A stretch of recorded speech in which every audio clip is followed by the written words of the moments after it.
grado séptimo. Vamos a continuar con la misma línea como hemos venido, del apóstol Pablo.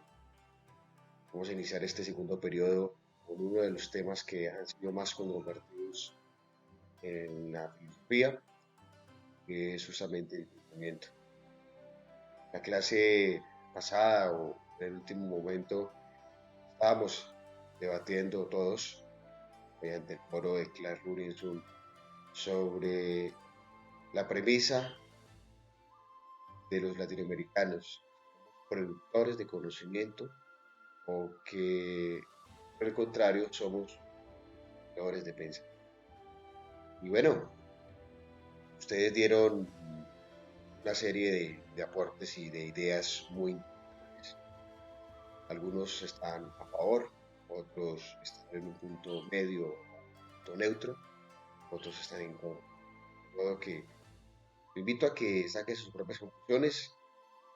Más adelante, vayan que vayamos profundizando sobre la teoría del pensamiento, vamos a ver a Enrique Dussel, que es el máximo representante de la filosofía latinoamericana por los años 70 en Argentina y que sigue siendo muy vigente hoy en día junto a Francisco Victoria, a Bartolomé de las Casas, Fernando González, en el caso colombiano.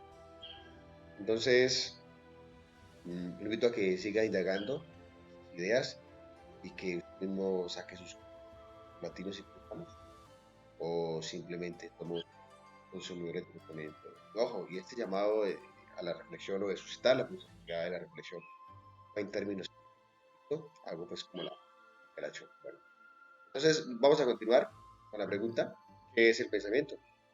Y lo primero que hay que decir es que el pensamiento es una condición propia del ser humano.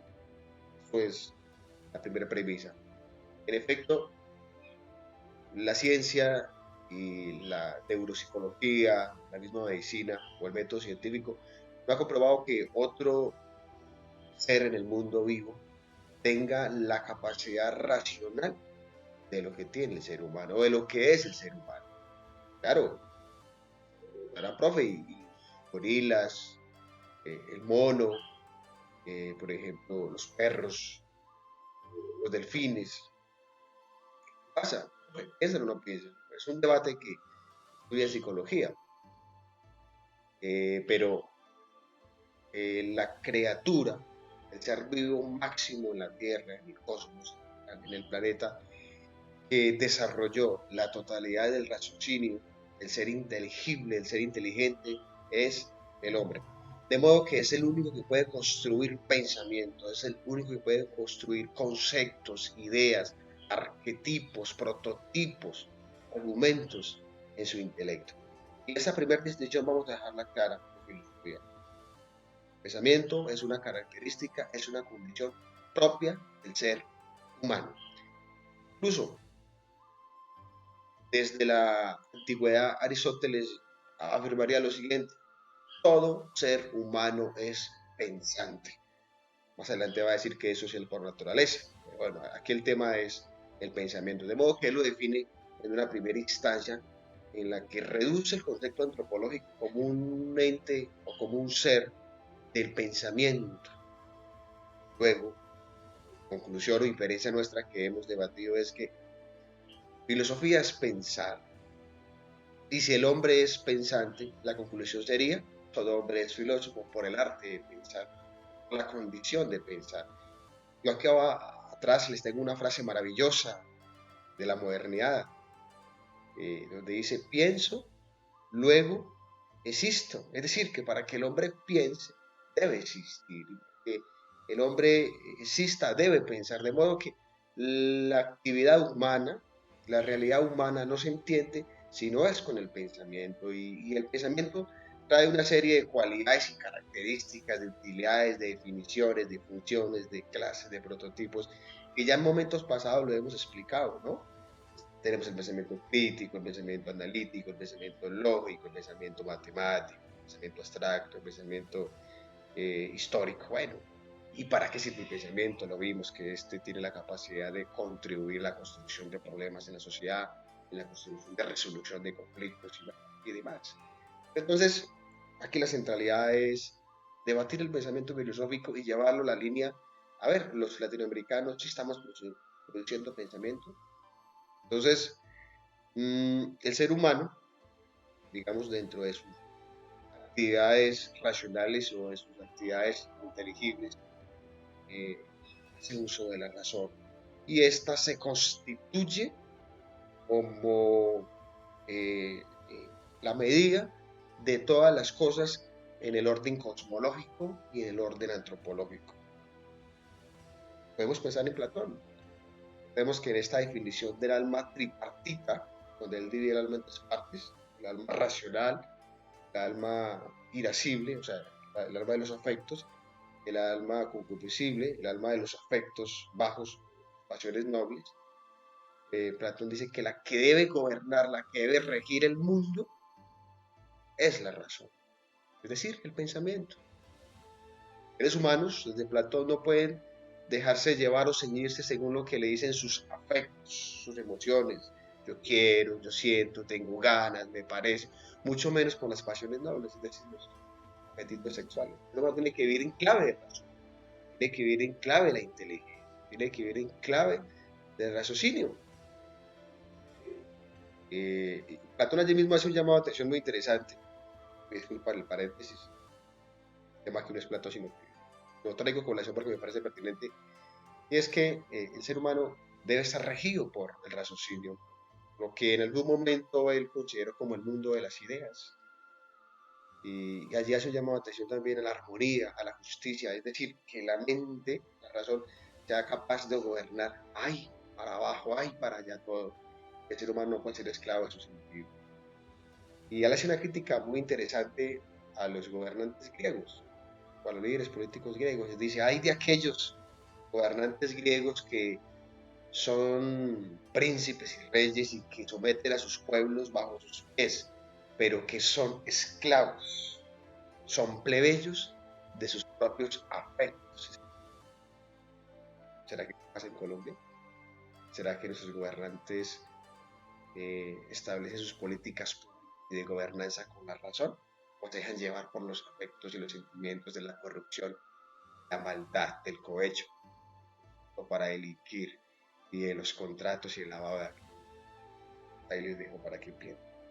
Entonces, pensamiento como una condición propia de la existencia de la actividad humana y que la vida tiene sentido y recobra sentido cuando pensamos. Tenemos ideas en la cabeza que transforman a la sociedad. La vida recobra sentido cuando nuestra existencia es útil. Yo creo que Descartes no se ha equivocado con esta afirmación de pensar y luego existir, y el que piensa es porque existe. Por lo contrario, no vale la pena vivir. Yo le pregunto, lo confronto. Tiempos libres cuando usted está en vacaciones o un fin de semana o un puente festivo que no tiene que cumplir con algunos compromisos domésticos, en casa o académicos en el colegio, y cuando estamos así desocupados, ¿qué pasa? Me atrevo a decir, y es una hipótesis, que una mente desocupada, una mente sin ideas, una mente sin lectura, una mente sin conceptos, sin leer, es una mente peligrosa para la sociedad. Algunos historiadores de sociología y de conflicto armado colombiano, algunos expertos en estas líneas, han llegado a la conclusión que la guerra colombiana obedece a mentes desocupadas. Quiere decir que el ser humano tiene sentido, el ser humano le busca sentido a la existencia siendo útil para la sociedad. Necesita ideas. Les pongo la siguiente premisa, propiamente de la modernidad real. Nada hay en el pensamiento que no haya pasado por los sentidos. ¿Usted qué piensa sobre eso? ¿Está de acuerdo? Es cómo conocemos. Todo lo que tenemos en la mente y en la razón, ¿será que llegó ahí por obra y gracia del Espíritu Santo? ¿O será que alguien vino con una memoria USB y nos lo puso ahí y le dio copiar y pegar? ¿O lo transfirió con un disco duro o lo bajó desde la nube? ¿Cómo tenemos en la cabeza o en el pensamiento las ideas de blanco, de negro, de perro, de vaca, de carro, de computador, de iPhone, de teléfono. ¿Cómo está eso en la cabeza? ¿Usted nació con esas ideas? ¿Cómo llegó a esos conceptos matemáticos, química, filosofía, de estadística, de cálculo en su cabeza? Fue heredado por su padre y su madre en el momento de la concepción, donde hermosamente ese óvulo, esperma, fruto del amor, será. Entonces aquí pues, el presupuesto filosófico. Nada hay en la razón, nada hay en el raciocinio, en el pensamiento, no haya pasado por los sentidos. ¿Qué quiere decir eso? Que lo que nosotros sabemos, conocemos y pensamos es porque antes lo vimos, lo escuchamos, lo olfateamos, lo saboreamos y lo... Las ideas que usted tiene en su cabeza, los conceptos, los prototipos, los arquetipos, es por... Ojo que observar no es ver, observar es hacer uso de todos los sentidos. Entonces, aquí coincidimos con Descartes, justamente. Descartes dice que la mente del ser humano no nace como una tabula rasa. ¿Qué quiere decir eso? Que la mente del ser humano no nace como una pared. ¿O ustedes están de acuerdo que la mente del ser humano nace en blanco? ¿O que nosotros ya nacemos con ideas? Piensen, René Descartes, adivine qué va a decir. Que la mente del ser humano nace blanco, una tabula rasa. Y que a la medida en que el ser humano se va desarrollando en un proceso de crecimiento y desarrollo en sus etapas activas, desde su niñez, infancia, adolescencia, adolescencia adulta, a la adultez, desde que llega a la vejez, humano, creando una serie de aprendizajes, todos dados por docentes, es decir, con un conocimiento empírico. De modo que concluya eso, la conclusión. Nada hay en la mente que antes no haya pasado por los sentidos. Yo creo que en el sentido estricto del pensamiento es lo que en últimas nosotros, es lo que en últimas nos constituye como seres humanos. Capacidad de pensar, capacidad de cuestionarnos y de ponernos frente al mundo que nos rodea. ¿Listo? Entonces, ahora en términos filosóficos, ¿qué es el pensamiento? ¿Qué es el gran debate de este encuentro? ¿Qué es lo que estamos emitiendo? ¿Es la posibilidad que estamos suscitando? Entonces, el pensamiento filosófico es la capacidad crítica, es la capacidad propositiva, analítica, de la capacidad racional que busca respuestas a las causas primeras, al génesis, que es la que busca las razones últimas, es decir, las consecuencias, los efectos de los fenómenos en el mundo. O que el pensamiento filosófico no es empírico y no es científico. ¿Qué quiere decir eso, maestro? El pensamiento filosófico no se comprueba, no se corrobora en un laboratorio. Es decir, la existencia de Dios, por ejemplo. No se puede ir a averiguar en un laboratorio a ver qué ADN tiene o qué elementos químicos tiene. Como tampoco es empírico, es decir, que no se puede comprobar a través de la experiencia o a través de los sentidos. El pensamiento filosófico es aquella reflexión crítica, analítica, propositiva, que quiere buscar las causas, es decir, el origen de todo. En términos de Aristóteles, hermosamente, aquel motor inmóvil, quien mueve todo el mundo. ¿Sí? Los medievales dirían que es Dios, quien le da la gobernanza al cosmos, pero que no es movido por nadie. En términos cristianos también sería el Génesis, el que le dio movimiento a este mundo, buenos presocráticos, tales, Anaxímenes, Anaximandro, nos llevaríamos a pensar que el origen del mundo proviene de los elementos naturales que todos conocemos, agua, fuego, el aire, la tierra, o Pitágoras va a decir que son los números, otro diría que la Pairo no es indefinido. Es decir, es buscar las causas primeras de los fenómenos que hay en la realidad. Y la filosofía centrada en los fenómenos propios de ella, que son Dios, hombre y mundo, quiere buscar esa respuesta. Es mismo buscar las razones últimas, es decir, consecuencias de los actos y de los efectos, de la acción-reacción que desarrolla en el. Es así entonces que el pensamiento filosófico es universal y quiere entender los problemas desde la totalidad de las cosas, es decir, no toma particularidades. La filosofía toma elementos universales y con esta cuestiona, que es algo que el mismo método científico establece como cierto y verdadero. De alguna manera allí mis estudiantes se define y se contextualiza lo que es en esencia el significado, el significante de filosofía, aquel concepto griego usado o gestado por Pitágoras de amor a la sabiduría, la filosofía como aquella atracción, gusto, un deseo que tenemos por querer conocer, por querer interpelar, por querer saber el qué, el cómo, el dónde y el qué de las cosas. Entonces yo creo que el pensamiento en términos filosóficos nos lleva a explicar lo que la ciencia hasta un punto es capaz de explicar, como la existencia de Dios llega, y lo que no es capaz de explicar porque no lo comprueba en un laboratorio o a través de una partícula, es cuando la filosofía entra con. Incluso en el hecho de la fe, pensando en San Agustín de Hipona, con aquella premisa que la Edad Media estableció junto a otros pensadores, que fue de los grandes herederos, y es que para creer hay que pensar, hay que creer. ¿Qué quiere decir esto? Que lo que usted y yo creemos por acto del hecho religioso llega hasta una parte, queda vacía, y la otra parte la complementa el hecho racional, el hecho logos, la racionalidad, pero también la razón llega hasta una parte, la razón no puede explicar la finitud o la infinitud de las cosas. La razón también es contingente, quiere decir que tiene un fin. Y la razón, hasta donde llega, hasta donde es posible, se complementa con el uso de la fe. Entonces, hermosamente, Agustín de Hipona en la Edad Media sale con esa premisa, y es que entiendo para creer, creo para entender. Bueno, los tipos de pensamiento, los que me quedan por explicarlos. Veces pasadas les había hablado del histórico, del crítico, del lógico, del pensamiento,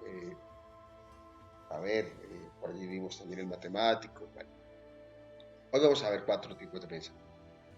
Son tipo deductivo, tipo inductivo, el analítico y el lateral. ¿Listo? Creo que ya con esto terminamos esta breve exposición de que es la segunda parte del pensamiento.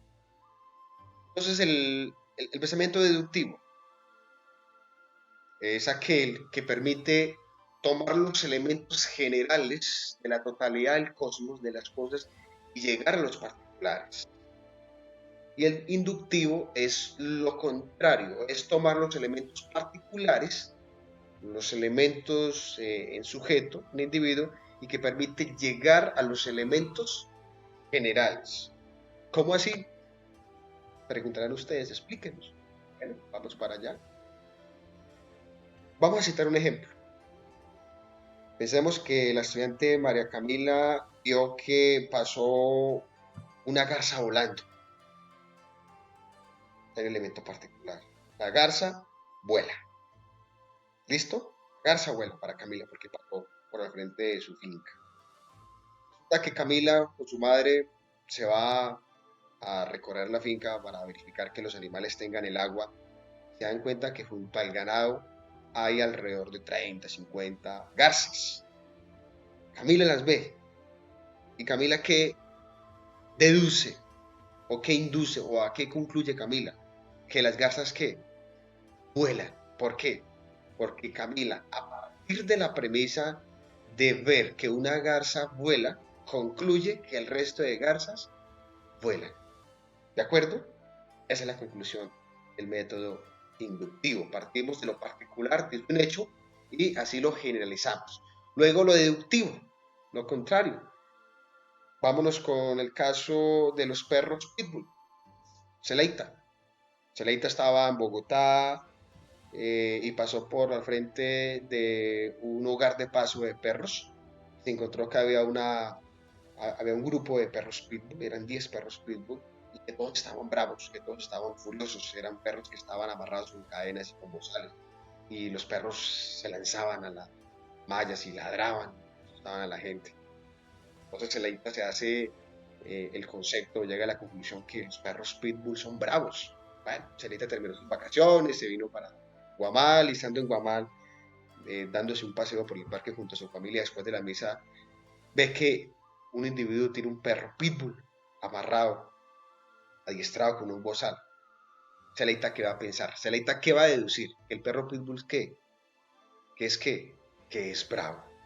Muy bien, es bravo. ¿Por qué? Porque él partió desde el concepto general de los perros pitbull en Bogotá bravos y que escuchó que mordían y que hacían daño y concluye de manera particular que el perro que vio aquí en Guamal, pitbull, que también es bravo. ¿Listo? Entonces ahí está esos dos tipos de pensamiento, el deductivo y el inductivo. Esto se usa mucho, por ejemplo, en matemáticas y en lógica y cuando ustedes en séptimo miraremos después del segundo periodo, para mitad de año, vamos a mirar silogismos y allí vamos a trabajar ese tipo de elementos, pero en lógica. Tercer pensamiento, analítico. Así lo que usted y yo hacemos. Bueno, todos lo hacemos realmente. Este tipo de pensamiento es aquel que crea, que gesta ideas en la cabeza. ¿Listo? Y que se desarrollen a través de una información generosa, a través de una información amplia, profunda, y que se puede llegar a inferencias, a conclusiones. Cuando a usted se le solicita que haga una inferencia a partir de un problema establecido en clase, cuando usted concluye con algo, otra vez que me parece que es que los políticos son corruptos, puesto que los gobernantes se roban la plata y el alcalde es un político, por ende el político es corrupto y la conclusión es que el alcalde es corrupto. Ahí usted ya me está haciendo un ejercicio de análisis ahí, y permite que llegue a conclusiones de manera crítica, analítica y propositiva gracias al pensamiento que usted ¿listo? Y lo hace de manera fragmentaria, es decir, usted no puede coger y explicar todo, la totalidad de las cosas, sino que lo hace de acuerdo a los elementos que le vayan. Y terminamos con el pensamiento lateral o creativo. Creería yo que aquí se centra parte o de las finalidades del pensamiento y es la solución y la resolución de los problemas ante los enigmas que todos atravesamos en el mundo. Si usted se le enfrenta en la vida un problema, una dificultad, un obstáculo, usted de manera inteligente, de manera inteligible, casi sin planearlo, su mente de manera inconsciente le dice, le está dando pistas, lo está orientando a cómo crear o acercarse a una posible solución. Efecto que no tienen los seres vivos. Y termino con este ejemplo, con el pensamiento lateral o creativo, que es gracias a la inteligencia que tiene la mente. Y aquí nos vamos un poco al tema de la psicología y pensemos en el psicoanálisis de Sigmund Freud, justamente los representantes de la psicología en el mundo. Y le planteo el siguiente ejemplo. Si usted va por una calle, pensemos que va bajando por la 80, más adelante, 2 cuadras más adelante, usted ve que hay dos perros atiendo y a la izquierda hay dos ladrones. Y usted se ve ahí ante ese problema. Usted no lo piensa dos veces de devolverse o de subirse a un taxi o de salir corriendo. Usted no lo piensa. Su mente de manera inconsciente, su mente de manera inteligible, toma la decisión por usted del instinto de supervivencia. Es que usted sale a buscar la solución de un conflicto. O como cuando una persona, vemos en las películas que la ponen con un arma, la persona no piensa, ay, van a matarlo, la persona busca la manera de defenderse, pero no lo piensa, eso se da de manera inteligible, de manera inteligente, se llama el instinto de supervivencia, o como cuando usted está jugando fútbol o en una actividad y mira que le tiraron un balón o quizá un cuaderno, una cartuchera, usted no planea, usted no piensa, ay, la voy a esquivar, me retiro, no, la mente inteligentemente asume que está en un riesgo y hace que usted la esquive. ¿Sí? Entonces, es justamente el poder que tiene el pensamiento en el ser humano y como lo hablábamos al principio desde el presupuesto de Platón, este es el que debe gobernar y dirigir al mundo. ¿Listo? Chicos, los invito entonces a que consulten otras fuentes, a que ustedes indaguen, a que profundicen estos conceptos. Aquí en este tutorial no se resume la totalidad de los temas, nos encontramos por Zoom y allí tendremos la posibilidad de declarar